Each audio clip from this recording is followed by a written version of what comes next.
Hola a todos, bienvenidos a Cines del Iván. Nosotros somos Alejandro Martínez. Y Jesús Alanís, En este espacio hablamos de cine con una perspectiva distinta. en donde podremos ver conceptos de psicoanálisis que aparezcan en el cine y sus relaciones. Hola, buenas tardes a todos, buen día, quienes estén escuchando este podcast. Queremos dar la bienvenida, que seguimos muy emocionados y estamos muy felices de llevar este tercer episodio de Cine en Compañía. Hoy tenemos el honor de estar en compañía de Roberto Domínguez y vamos a hablar un poquito acerca de su trayectoria, de su gusto por la cuestión del cine, de su género en particular, que es muy característico. Digo, hay un poquito como de emoción, justamente porque creo que no hemos hablado para nada del autor que vamos a hablar hoy. En todo caso, muy banalmente, muy mínimamente, así que queremos dar la bienvenida. Lo presento con ustedes. Él es Roberto Michel Domínguez Partida. Tiene una trayectoria de más de 13 años como psicólogo en consulta privada con niños, adolescentes, adultos. También se dedica a la supervisión clínica. También ha sido docente a nivel preparatoria y tiene 5 años de experiencia como psicólogo escolar. O sea, la parte de adultos y de niños está un poco cubierta también por esta misma cuestión.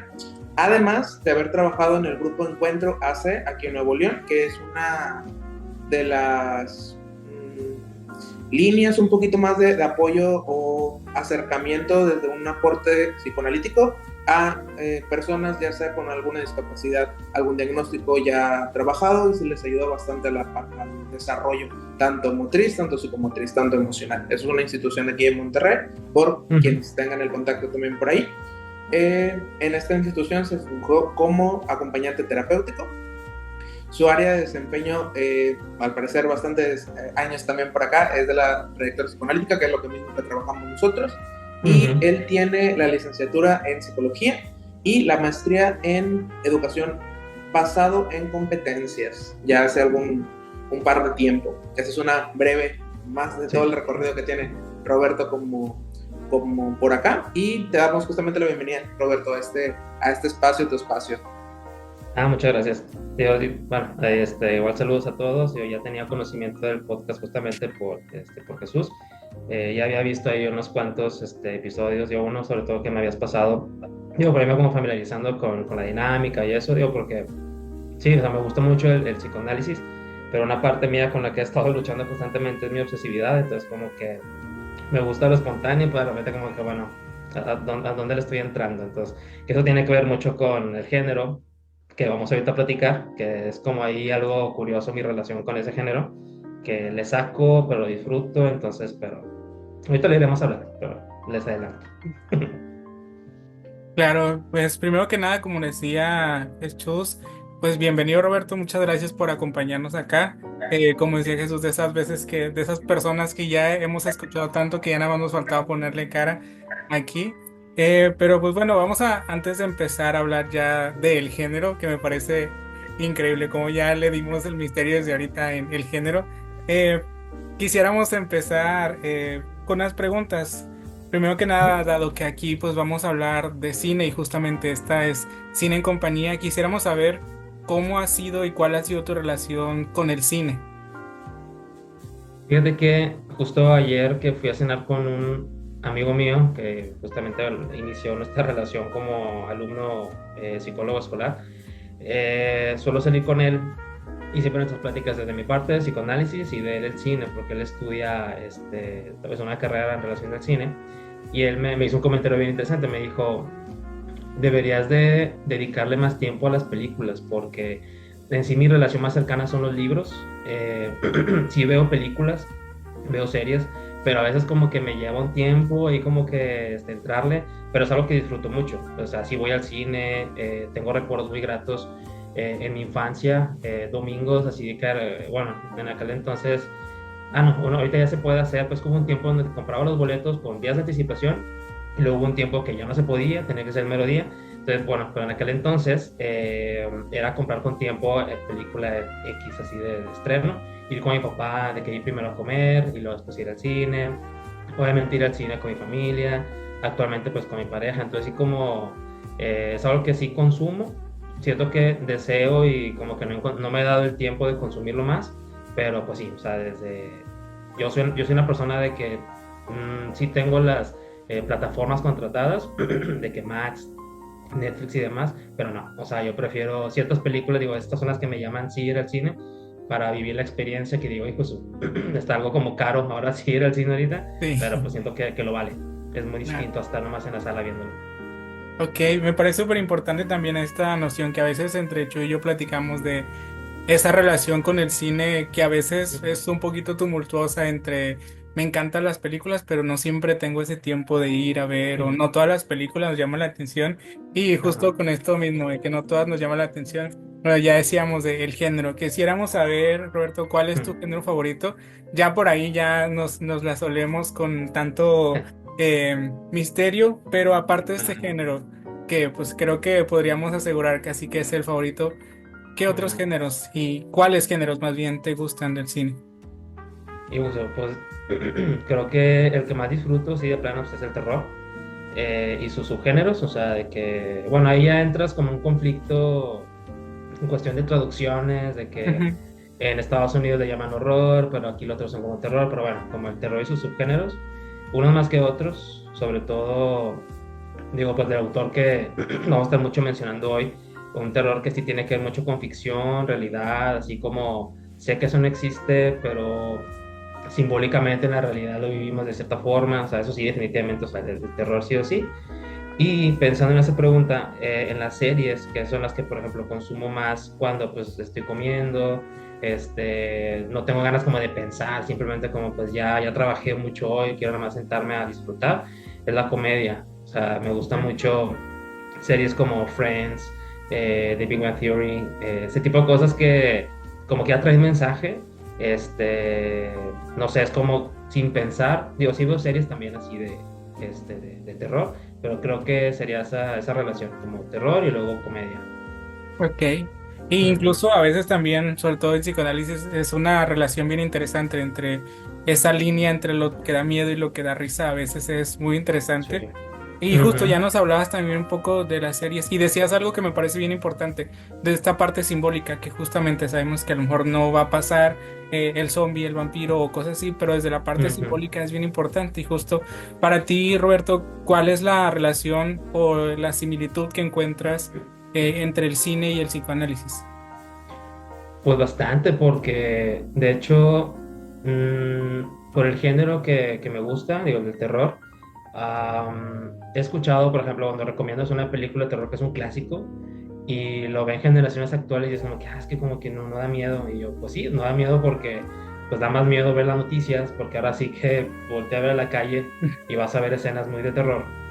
Pero creo que es muy distinto ver una película de terror de los 70s a una actualidad, y eso que refleja la cultura y los tiempos, o sea, es muy diferente de repente que la puerta esté abierta y se va como oscuro y no se ve nada, pero te genera una incomodidad, a que de repente salga el asesino y pum, te mate y pues, sea muy gráfica la escena. Entonces, eso refleja mucho pues, la psique actual.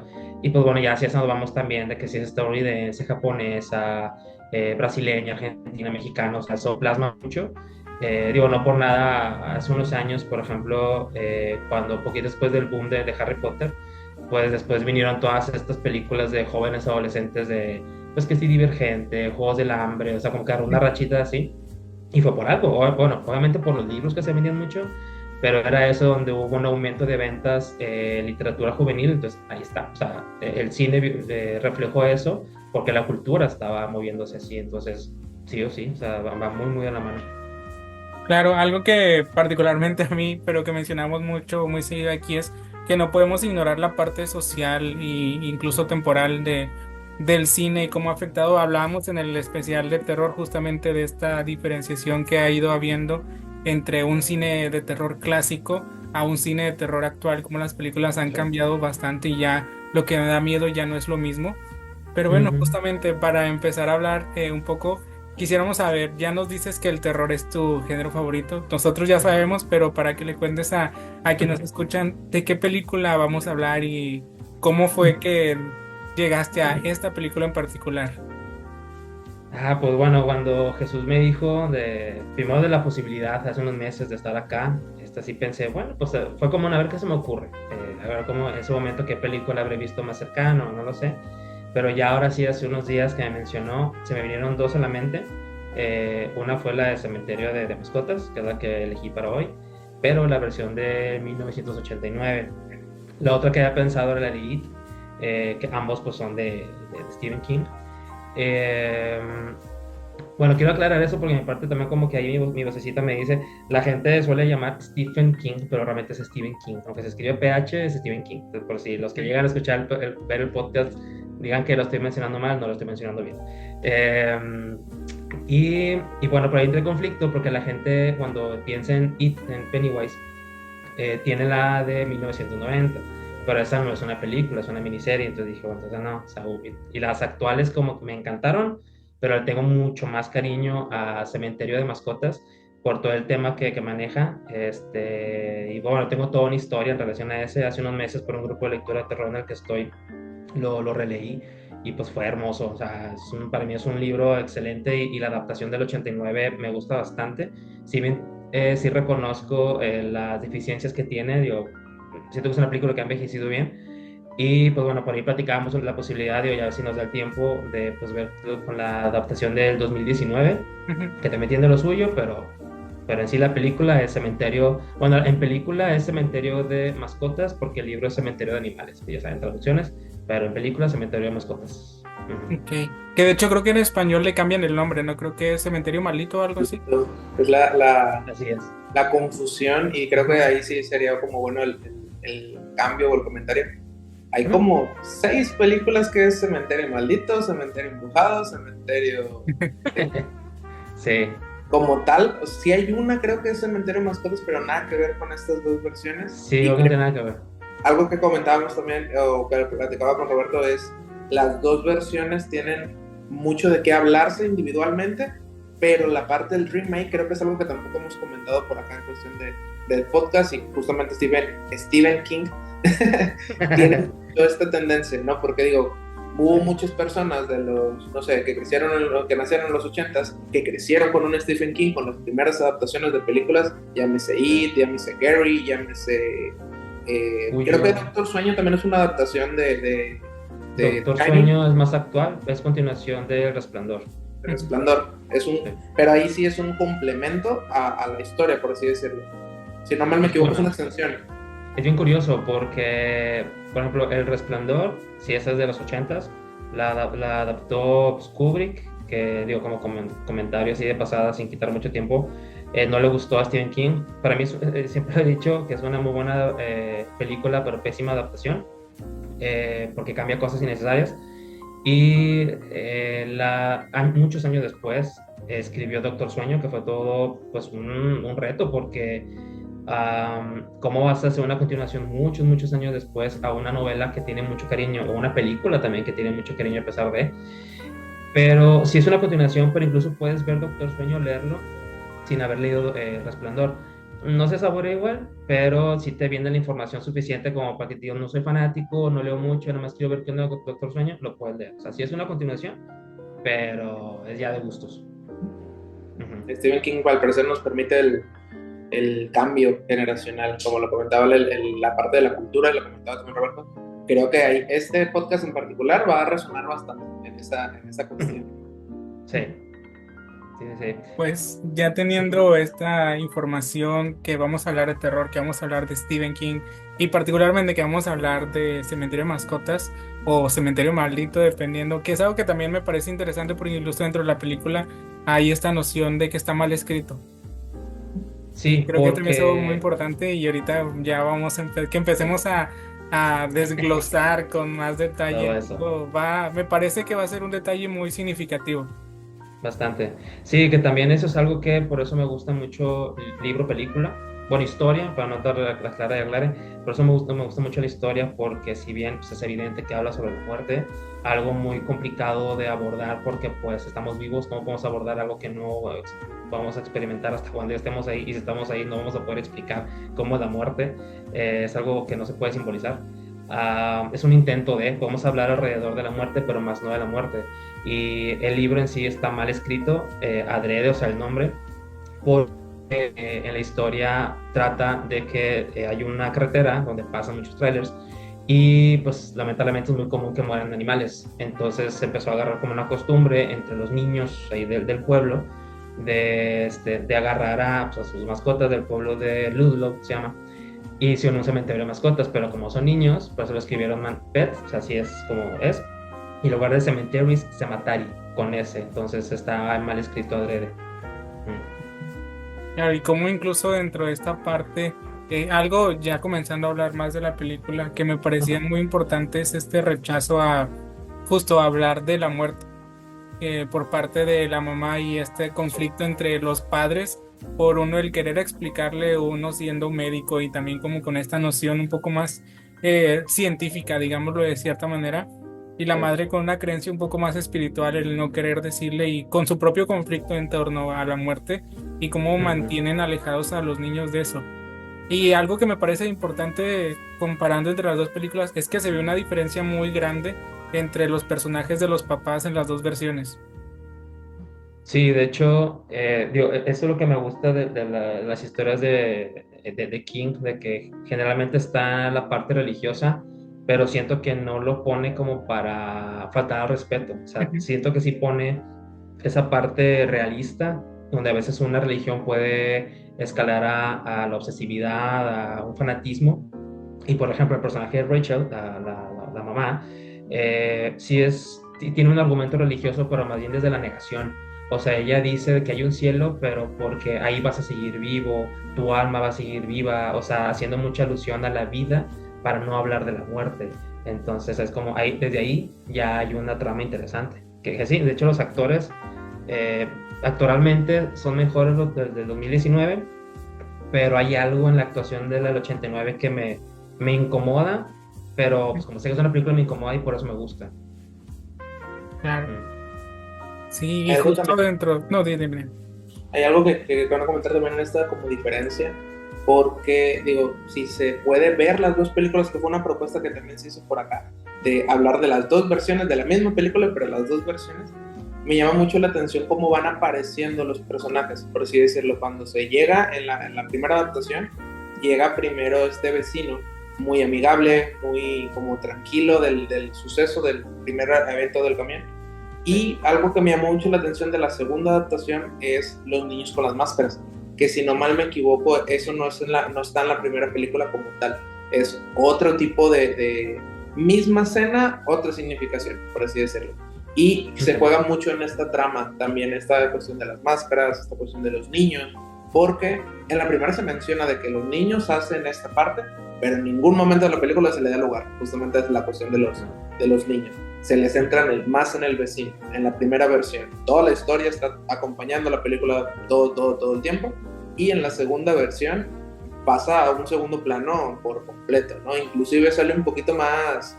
Su primera aparición es más como misteriosa, más como de qué onda con este vecino, por qué aparece de repente, por qué sabe todo esto. O sea, hay mucha forma de contrastar justamente con esta parte también.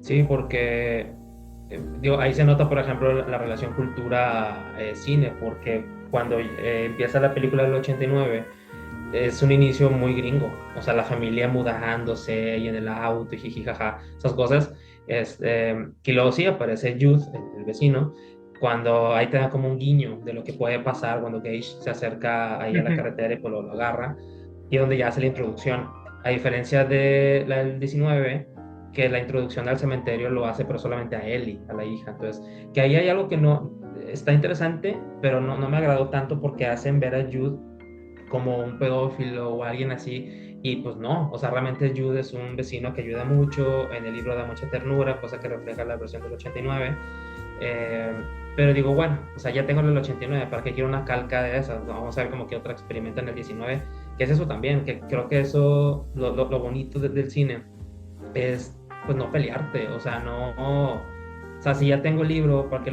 ya lo tengo aquí la película, pues para en mi mente, pues para qué quiero una calca. Obviamente hay cosas que sí digo, ok, o sea, era padre, sí, porque cambiaron esto, era muy importante, como por ejemplo el personaje de Norma. que es la esposa de Jude, que para nada la mencionan en el 89, o la del 19, sí, es como una leve mención, que siento que faltó que fue un elemento que faltó que explotaran ahí del libro en la película, pero pues agradece que en el 19 pues sí salga, entonces ya eso va mostrando diferencias, pero ahí está, ahí se ve reflejada la cultura.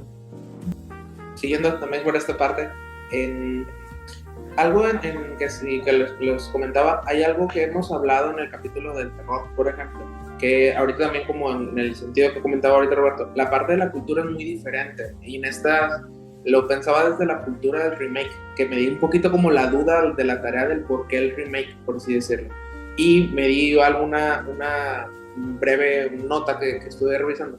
De los remakes son unas adaptaciones, por así decirlo, de algo principal, algo único, y después es una readaptación, una por la parte de la vista de que ya funcionó algo, vamos a volverlo a sacar tiempo después, ¿no? En el sentido de ya funcionó, ya hay que hacer un personaje, caso infinidades, ¿no? Terminator, Beetlejuice, recientemente Batman, por ejemplo, dos tipos como de personajes emblemáticos de cine que ya existían y los vamos volviendo, ¿no? Y Stephen King tiene algo particular con lo que me estaba hace un poquito, que sus personajes los va también adaptando a la nueva cultura, a la nueva versión, por así decirlo. Él ya no es el cementerio de día súper amigable que pasa en la primera película, ya es más oscuro, ya es más con la trama, y eso es algo que lo mencionamos en el capítulo del terror, de ya no da mismo miedo un cementerio de día que un cementerio de noche, ya hay muchas otras cuestiones, ¿no? Y ahorita lo que comentaba también Roberto de eso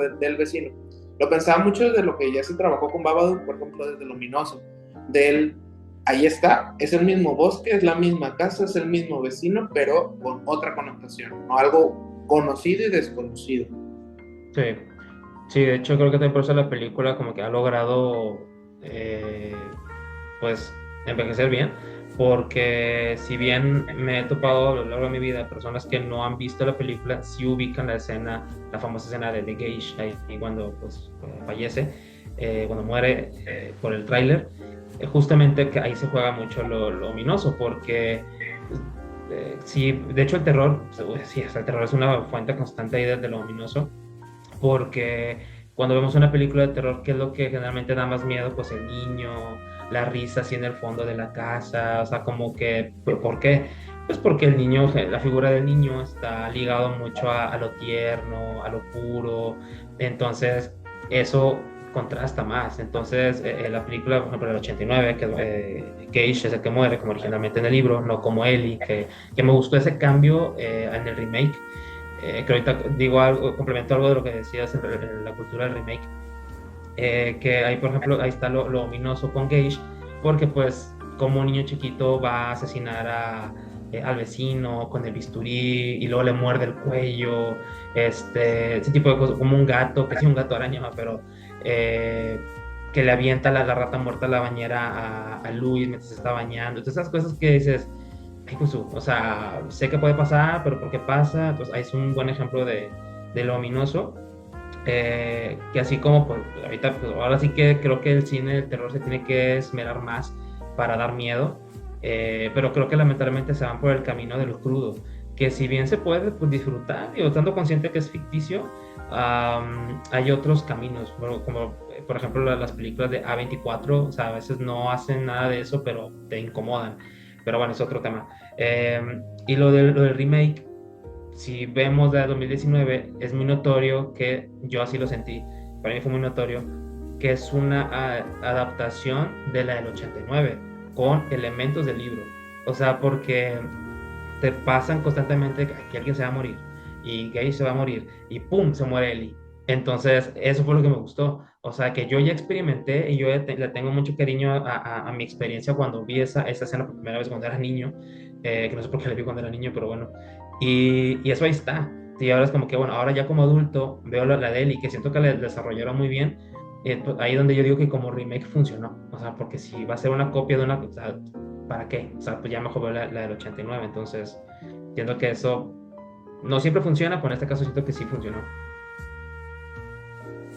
Algo que también creo que fue interesante en estos cambios en el remake y en la del 89 fue cómo algunos personajes cambiaron a tener mayor presencia.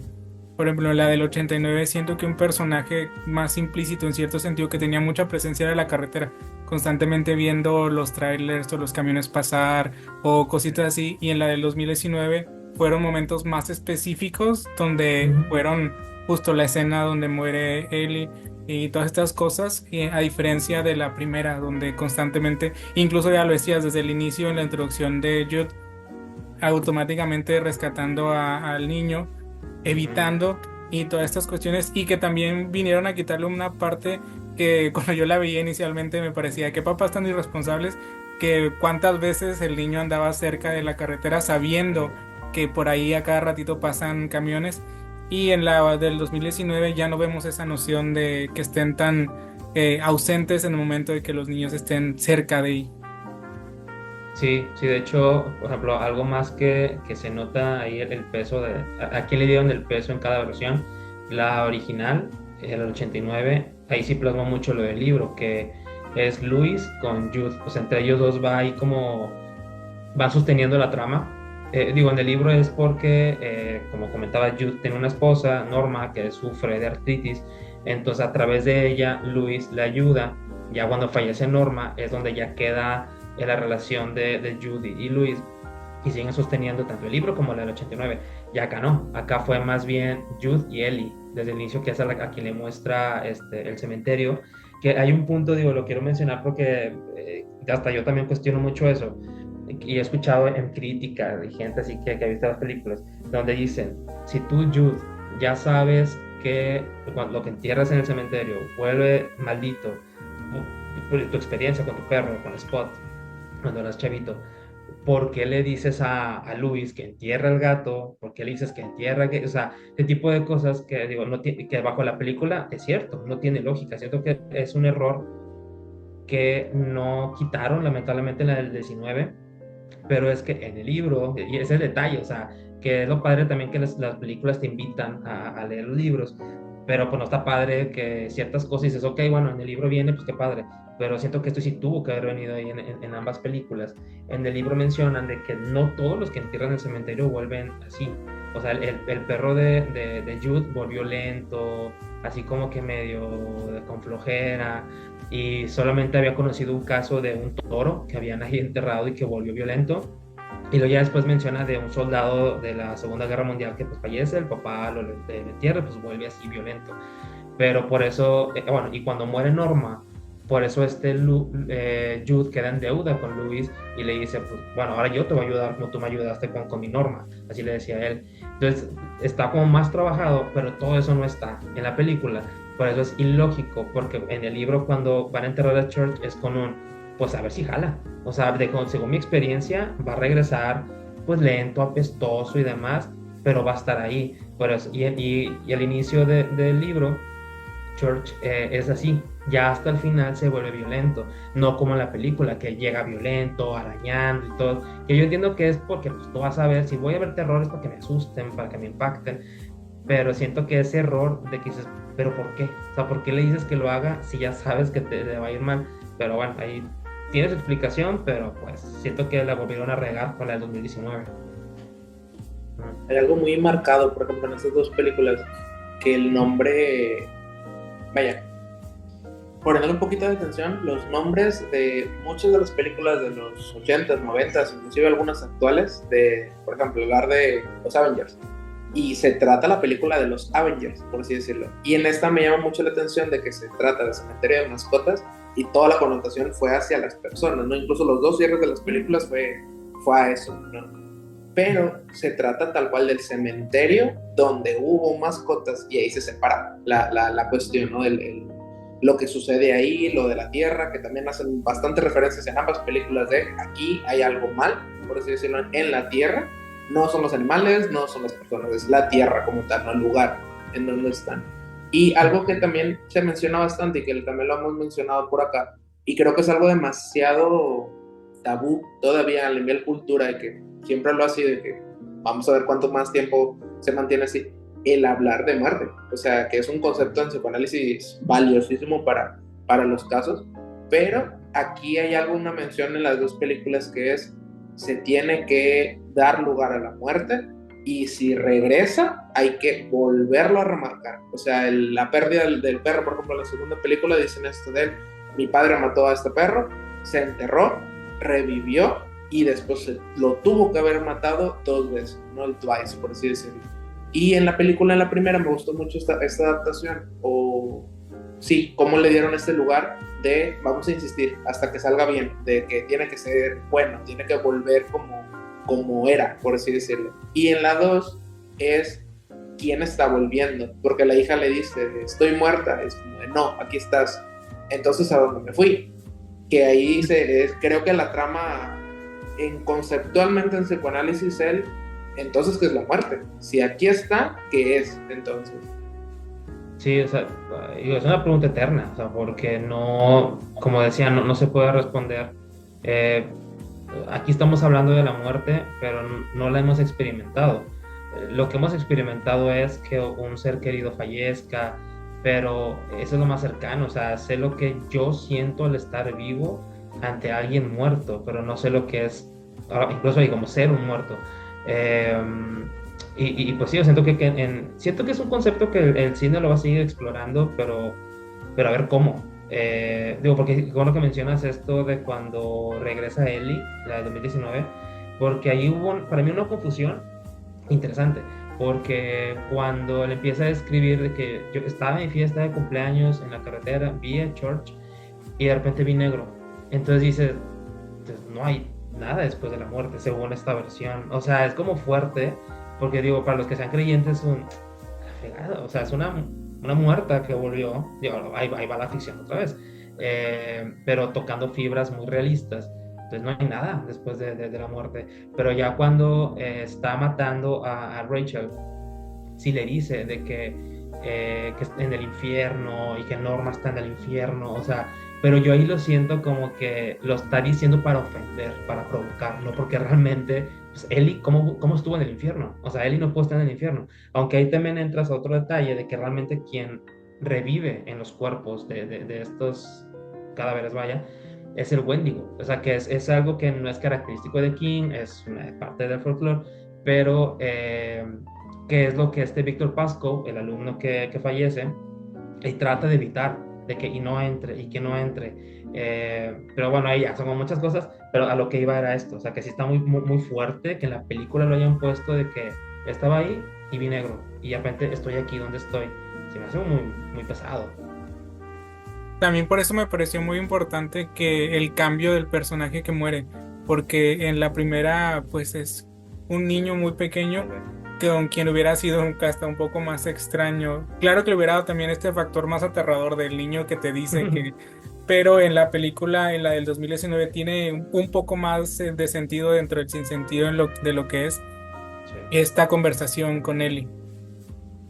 Sí, siento que también se favoreció porque si bien sí hay como ciertas frases que a mí me dan cosa cuando habla Gage en la versión original, sí siento como que ahí entra otra vez la cultura. O sea, como que la época, a lo mejor si ahorita Gage hubiera sido el que moría, por la tecnología y demás, sí pudieran hacer que un niño hable con un mayor argumento como lo hizo Ellie, pero en el 89 no. O sea, el 89 siento que como quiera estuvo padre, o sea, que Gage, el niño actor pudiera hacer eso, que pudieran hacer lo que se tenía que hacer con el gato, pero siento que eso ya rebasaba otras cosas, por eso sí me gustó más que ahorita fuera Ellie, para explotar más esa parte.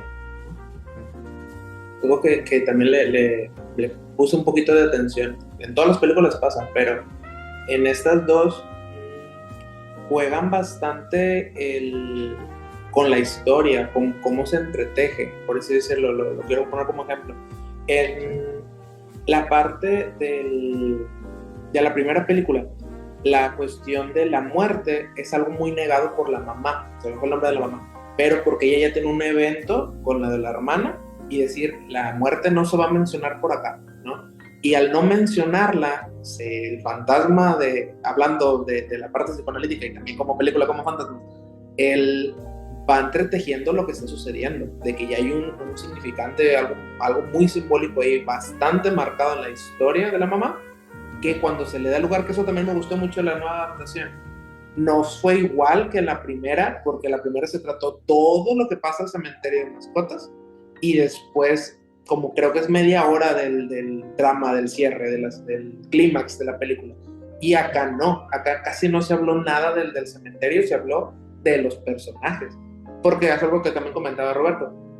Un remake, si vamos a ver lo mismo, ya no tiene sentido. O sea, ¿para qué ver una película que ya se vio, por así decirlo? Pero si hablamos de lo mismo, de la misma película, pero con otro enfoque, ahí ya estaremos hablando de un remake, por así decirlo. Como, por ejemplo, pensar las versiones de Disney que sacaron la versión en HD y luego que la sacaron en 4K, que es exactamente lo mismo, pero con otra definición. O sea, ya no jugó eso, sino acá se jugó la trama. Es decir, ya todos saben qué es Cementerio de Mascotas, ya tuvimos para ver la 1, la 2 va a tratar de extender esta parte también. Sí, fíjate que ahorita mencionaste algo que me hiciste recordar, que lo voy a decir muy rápido. Esta escena en la del 2019, no me acuerdo si en el 89 pasa igual, cuando ya muere Church y le dice Luis de que pues hay que decirle a Ellie, y que Rachel dice, no, hay que decirle que se escapó, donde esa es una mentira lamentablemente muy común. Si por ahí algún papá que vea este video, no lo hagan, porque hay que verlo que aunque duela, es una oportunidad para hablar de la muerte con los hijos. Y le tengo muy grabado una clase que he hecho fue en pandemia hace unos años, donde yo era pues, psicólogo escolar en un colegio, pero tenía ciertas materias de bienestar emocional y demás. Y justo uno de los temas que ya hablaba, era parte del programa, la materia yo la hacía completamente, entonces tenía toda la libertad de meter los temas que quería. Metí el tema de la muerte, que la adecué en esos tiempos por la pandemia, o sea, de que todas estas experiencias lamentables de fallece un familiar mío de esto, pero no puedo ir a enterrarlo, entonces era como que una aplicación muy densa. Entonces era hablar de eso, de la muerte, la pandemia, etcétera, ¿verdad? Y llegó, no me acuerdo cómo, pero llegamos al tema de los animales. Entonces yo les dije, pues sí, como es común de que a veces los papás digan esto, de que, llevé el gatito, de que al rancho de tu papá, o de que dejé la puerta abierta y el perro se salió. Y fue increíble, de que un alumno se quedó pensando y dice, la madre, mi mamá me dijo eso. Y luego otro, la madre. Y yo dije, la madre, o sea, no, que desaté aquí. Y hubo como 4 o 5 alumnos que fue, sí, es cierto, entonces mi mascota no se escapó, se murió. Y yo, ok, bueno, ya, vamos a cambiar de tema. Entonces es donde estuvo muy interesante, o sea, lo tengo muy guardado eso en mi mente, pero pues no está padre. Entonces, y ahí la película, ahí lo muestran, o sea, es una mentira muy universal y pues no debería de ser. Inclusive la parte, no recuerdo la lectura, pero es un chiste que se mencionó aquí hace muchos capítulos de lo de los niños, de un comentario de Bart Simpson que dice, Bart, te puedes hacer daño, te puedes morir. Y Bart dice, se ríe y dice, los niños no se mueren. Es como de, la muerte no está traducida en la infancia, en ningún momento, por ningún lado. Que el acercamiento que a mí se me hizo maravilloso de esta película también, que el primer acercamiento sea con la muerte, porque en las dos películas hacen la misma mención, el vecino, incluso cuando inicia la película de la 1, es debería ser una oportunidad para hablar de la muerte con los niños, y la mamá inmediatamente tajante, ¿por qué?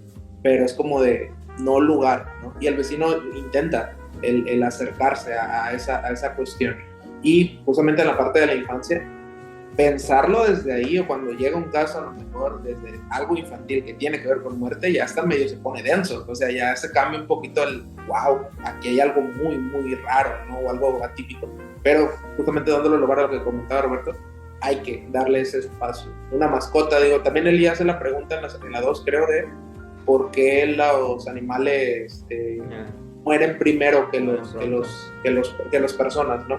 Y el papá le da la explicación científica, pero no le da la respuesta, o sea, no jugó con ese marco, ¿no? De ahí está, sí, pero no te lo voy a decir. Es como de ahí está, ¿no? Esa parte. Sí, de hecho, digo, como también metiendo un poquito, yo sé que esto es cine, digo, pero como quiera, digo, que el psicoanálisis pues, ahí va de la mano. Eso que decías de que es complicado, sabemos que existen, sabemos que hay niños que mueren, pero es complicado ligar todavía eso.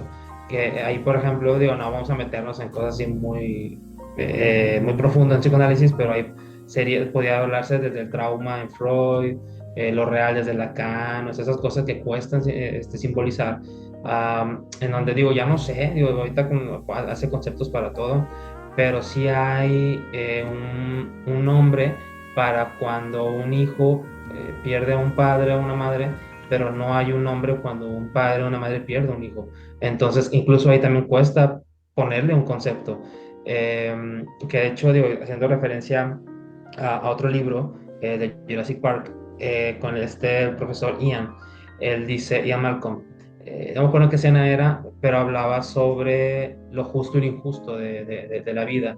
Y decía, es que ¿por qué dicen que cuando una persona muere joven es injusto? O sea, ¿quién dice que todos debemos de morir viejos? Y yo, ojalá.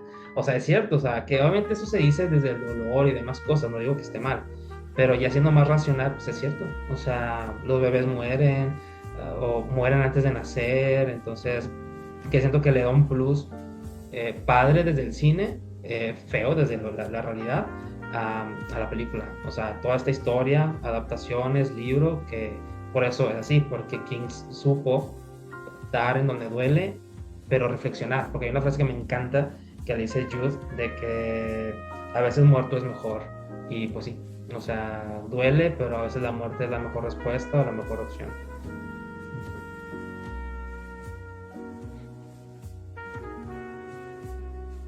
Esta misma postura. Lo pensaba incluso también de esta parte como de niños, que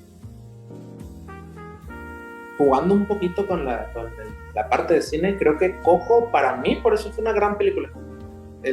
Jugando un poquito con esta misma parte de todo, la película trata de la muerte, o sea, trata de ahí está, ¿no? Por así decirlo. Y sin entrar igual con esta parte, porque sería un tema enorme de extenderse, de la parte de lo real, por ejemplo, de la parte de lo que existe, que no se va a elaborar y que no se puede elaborar. Creo que las dos películas nos prestan justamente eso, del qué pasa entonces con el cementerio de mascotas, por así decirlo. Y no sé si bueno, a mí me gustó también este cierre, que lo dejaron muy abierto. Por ejemplo, en la primera película es de pasa, sin tratar de dar tanto spoiler, que ya es un spoiler de los 80, ya no cuenta como spoiler, pero el final es donde bueno, en esta parte de 2019 la esposa le dice, no me vayas a revivir, o no me vayas a enterrar ahí, que se me hizo maravilloso esa es la respuesta de la primera película, ¿no? De él, nadie le dice nada. Incluso pensándolo, también lo había notado un poquito para comentarlo, el fantasma que sale, que ve al doctor, ya no sale en la segunda, o sea, ya no sale esa guía, entre muchas comillas. Él crea una voz en la 2019. Es menos presente, pero sí está. Exacto. Es Víctor, ¿no? Viene siendo el primer personaje, el paciente del doctor, pero en la primera sale marcadísimo. Él va acompañando, te dice qué hacer, cómo funciona, qué debes de hacer, hasta aquí llego, o sea, el personaje se juega y acá se entreteje en la trama también. De ahí está, por así decirlo, pero no se le da lugar, por así decirlo tampoco. Y al final, como cierra, es donde va a seguir pasando, o sea, no se detiene nada, va a seguir pasando hasta que tope, ¿no? el cementerio. Pero algo que a mí me gustó mucho de las diferencias en las películas fueron justamente los finales de cada una, porque en una hay esta noción de, entendí, que pues, porque lo decía, tal vez con ella me tardé mucho y esperé, y cuando lleva a la esposa es como, con esta debe salir bien porque acaba de pasar, y entonces, y en la segunda no, porque le dicen no me entierres, pero no es él quien lo hace. Y al final pues vemos esta escena al final donde se quema la casa y van hacia el carro y Gage en el carro y todos los demás, pues ya vemos justo esa diferencia entre cómo pasó de él en intentar repetir hasta lograrlo con el gato, luego con Gage, luego con la esposa, y acá no hubo esa oportunidad porque se la quitaron de plano. Sí, de hecho, eso es lo bonito de las historias de Stephen King, porque uno puede pensar, es que el cementerio es el malo por culpa del cementerio, que es como en la actualidad a veces dice de que no, es que el alcohol o el cigarro mató a tal persona. No, o sea, es el uso que la persona le dio a ese objeto. Que acá, por ejemplo, por lo que decían de Victor Pascoe, que él aparece al final de la del 89, cuando Luis está cargando a Rachel, que ya la está llevando para enterrar, y él le dice, no, no lo hagas, ya está, lo atraviesa y todo, y el vato de que, pues, chin, y luego pues ya pues termina con Rachel volviendo, antes pues pone la pantalla en negro antes de que le encaje el cuchillo, y en la secuela, que es secuela solo de película, no de libro, sí hacen una leve mención de que hace muchos años una familia que estuvo aquí, de que, o sea, como que tanto Rachel como Luis, o sea, ya estaban muertos, pero pues, revivieron, y algo pasó y después como los mataron. O sea, como que era un mito, algo que pasó hace muchos años en este pueblo. Entonces ahí como, pero bueno, eso es lo padre del cine, como que te invita también a ver otras películas. Pero bueno, lo que iba con esto de que para mí el cementerio no es el malo. Ya había un tema con esta familia, o sea, por eso fueron víctimas de este cementerio, porque en el libro, por ejemplo, cuando Luis ya lleva a Rachel al cementerio, en lugar de Víctor Pausco como en la película, es un conocido, un vecino, algo así, que lo ve y ve de lejos que está llevando un cuerpo, entonces lo empieza a perseguir y en el libro dicen que está siendo jalado por el cementerio, pero al momento logró huir. Entonces, entonces el cementerio te atrae, pero tú tienes la posibilidad de elegir. Entonces, que es algo que no se explora en las películas, y ahí está, o sea, el cementerio es como, pues aquí está, o sea, te va a ir mal, pero aquí está, tú sabes si eliges. Y pues como esta familia traía toda una historia con la muerte, el dolor, silencios, pues cayeron redonditos. Incluso algo que me gusta mucho es, creo que lo mencionamos hace poquito en los últimos capítulos. En esta película no se juega el papel de zombie, porque no vuelven como zombies, por así decirlo. Es algo muy peculiar de la película de, técnicamente hay zombies, ¿no? O sea, se enterró y todo y salieron, ¿no? De la tierra. Pero en ningún momento se juega con ese concepto. Y algo que también me llamó mucho y me gustó mucho entre las mismas lecturas de lo que dice Ellie, de como esa duda de qué es entonces. Si Ellie ya no está, entonces ¿qué es? ¿Qué es lo que le dice a la mamá? De tú ya no eres mi hija. Y he pensado mucho en esa cuestión también del entonces qué pasa con los zombies, ¿no? Y leía una como cuestión de, y que me llamó también mucho la atención, los zombies no seguían con contacto, siguen la carne y da la casualidad que de repente son una masa, pero no son sujetos, o sea, no hay nada más que el cuerpo, ¿no? La cosa, el zombie como tal. Y acá se juega mucho eso como de si es algo, no alguien, ya no es Ellie, es algo como tal, ¿no? Y creo que ahí entra mucho esto es el cementerio, por así decirlo, como se le da medio juega a ese lugar de Ellie. Entonces es lo que quiere, que es alimentar al cementerio, porque arrastra a la mamá, arrastra indirectamente y directamente al papá también, y al último se quedan pensando de ¿y qué onda con el bebé? O sea, ¿qué va a pasar con él? ¿No? Si también va a estar ahí, si no, o sea, esa parte que queda abierta también juega mucho con la imaginación. El cine es lo que más nos permite, ¿no? Abrir todo. Sí, porque incluso, o sea, vaya, bueno, hemos estado diciendo el cementerio, pero hay también como que aclarar que en la parte de atrás de la casa es el cementerio de mascotas, pero donde realmente estaba maldito era más al fondo, que era el cementerio donde estaba esta tribu de los Micmac. Entonces, que tampoco profundizan mucho, pero ahí está también, o sea, es como la puerta vendría siendo el cementerio de mascotas, pero realmente el cementerio que produce todo esto es el de los Micmac, pero pues sí, tío, va a la mano de un cementerio. Y justo como lo decías, pues ya venía esta familia con un antecedente bastante importante que los volvió más vulnerables ante esto, y que como decía Roberto, pues terminaron cayendo en eso, porque ya traían ahí pues esa vulnerabilidad, veámoslo de esa manera. Sí, por eso digo, los que escuchen el podcast, digo, sí les recomiendo mucho, digo, si quieren más de ver, pues ver películas de Stephen King, porque da mucho ese mensaje, y los libros, mucha mayor razón, da mucho ese mensaje de las infancias. Generalmente pues las víctimas pues son niños, pero también o los niños son los héroes o son estos adultos que al elaborar su infancia logran destruir al monstruo. Entonces sí es como, pues ahí está, o sea, ahí está la muerte, ahí está el payaso, está el perro rabioso, ahí está, pero siempre hay una posibilidad pues de esperanza. Entonces que siento que eso es lo bonito del terror, digo, por eso me gusta mucho el género, porque y estoy un poquito en contra de esas películas que nada más son pues, tripa, sangre, que obviamente cuando pues, quiero ver algo que no, como decía, que no me haga pensar como que bueno, ya, pues simplemente asustarme, pues bueno, veo eso. Pero hay películas de terror muy buenas que te invitan a la reflexión. Entonces, digo, para aquellos que les cueste ver el terror o la pena les estén como adentrándose, pues que se den la oportunidad, o sea, de explorar de países, de culturas, años, a décadas, porque las películas buenas, las que envejecen bien, son las que traen mensaje. Y pues esta, pues con la muerte, pues qué más quieres?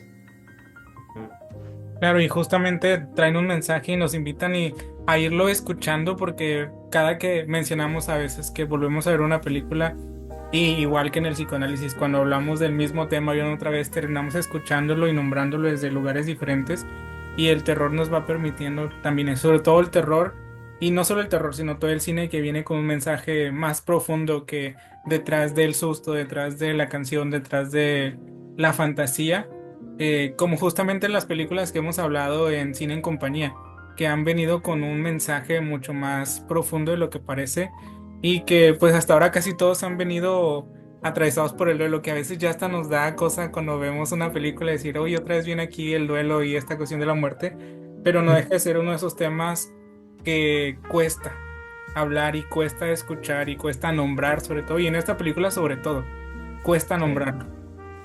Sí, porque incluso es esta parte donde creo que también, digo, es de mi interpretación, que el por qué esta escena, nuevamente, la de Gage, es la que impactó mucho, porque si nos vamos tanto al concepto cinematográfico como al del psicoanálisis, que va muy, muy de la mano, un terror vendría siendo lo que, pues yo creo que, digo, no soy papá, digo, bueno, de un gato, pero pues ahora sí que si eres responsable de una vida, tu terror es perderlo.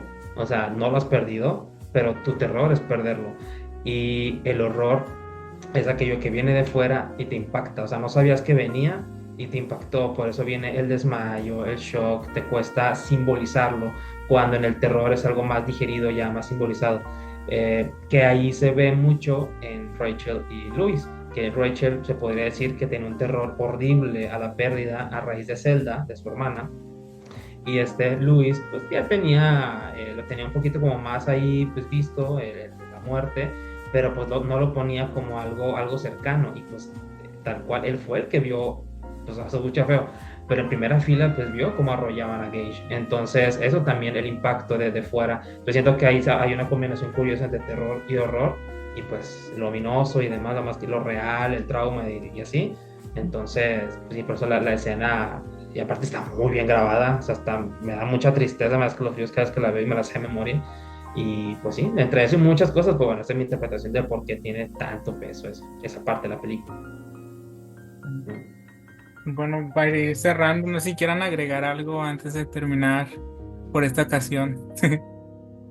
Bueno, de mi parte, pues tengo esa oportunidad nuevamente, o sea, de explorar el género, de leer a Stephen King. O sea, yo he tenido la fortuna de conocerlo desde que tengo que 10 11 años, y también pues bueno, gracias a mis papás me apoyaban mucho con la lectura, y eso era también que me gustaba, de que aunque fuera algo del género, decían, bueno, pero le gusta leer, y de hecho también el género lo comparto mucho, digo, con mi pareja, con mi familia. Eh, y incluso aunque hay películas que no les guste, como que dicen, bueno, esta vez lo voy a ver porque pues Michelle quiere. Entonces es que también les agradezco mucho a ellos, y esto otra vez, ¿sabes? Como que el terror lo ligo mucho con lo familiar, la compañía, que ahí está el mensaje también como esperanzador, algo que ay, como que asusta, pero pues también se disfruta. Y pues bueno, yo sé que esto es cine, pero pues también digo, aviéntense, digo, todos los que estén escuchando, aviéntense con las lecturas. La verdad es mucho mejor que el cine, obviamente, porque tú te lo imaginas como quieres, pero pues sí, que se den la oportunidad. Y pues bueno, también pues agradecerles a ustedes por el espacio, estuvo muy, muy padre.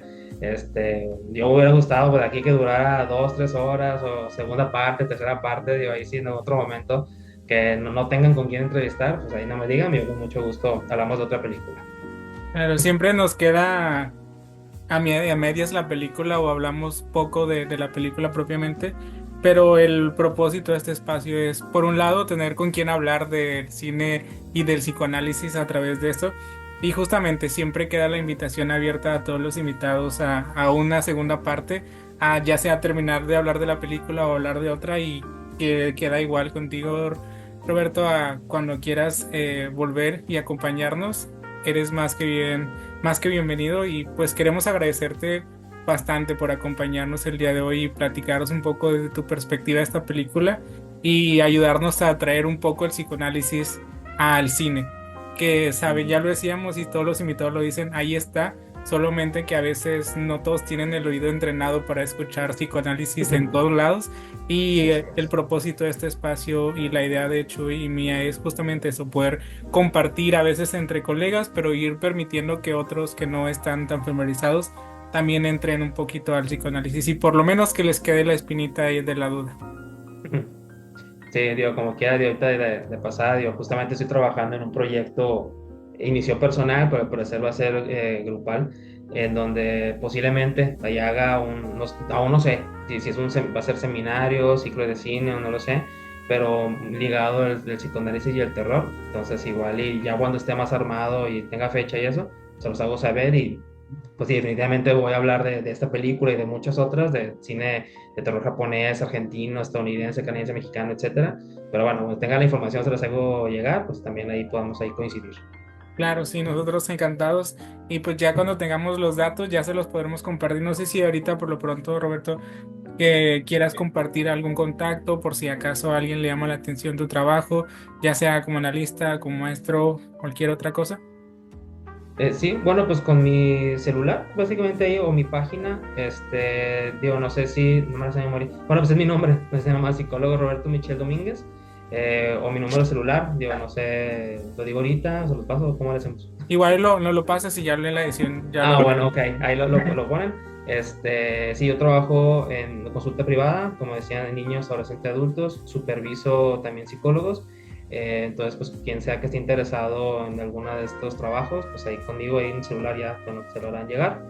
Y con mucho gusto revisamos agenda y pues ahí trabajamos. Bueno, llegamos hasta aquí al cierre. Roberto, muchísimas gracias también por estar aquí, sin dejarte de agradecer justamente por esta parte. Y recordarles que este capítulo se va a subir el día domingo, más vigente por este canal. Y también recordarles, todos los domingos subimos un capítulo nuevo, ya sea en la plataforma de Spotify como de YouTube, para que nos puedan seguir apoyando justamente en este proyecto. Si tienen algún comentario que hacer, algún like que nos puedan compartir también, que nos puedan apoyar, o si incluso tienen algún tema que les digan, ¿sabes qué? Me gustaría hablar de esta película, es una de mis películas favoritas, con todo gusto aceptamos también esa invitación. El punto es que se pueda seguir creciendo y seguir compartiendo toda esta parte. Con Roberto igual queda muy abierto porque hay infinidad de cosas y temas que podríamos hablar. Queda justamente una gran puerta abierta. Por acá y te seguimos agradeciendo. Muchas gracias. Quedé al pendiente para la próxima. Muy bien, nos vemos a todos. Gracias, cuídense. Bye. Gracias a todos por acompañarnos en el capítulo de hoy. Recuerden que pueden seguirnos en nuestras redes para más contenido. Si nos escuchas desde Spotify, no olvides darnos clic en las 5 estrellas y seguirnos en YouTube con tu like y compartir.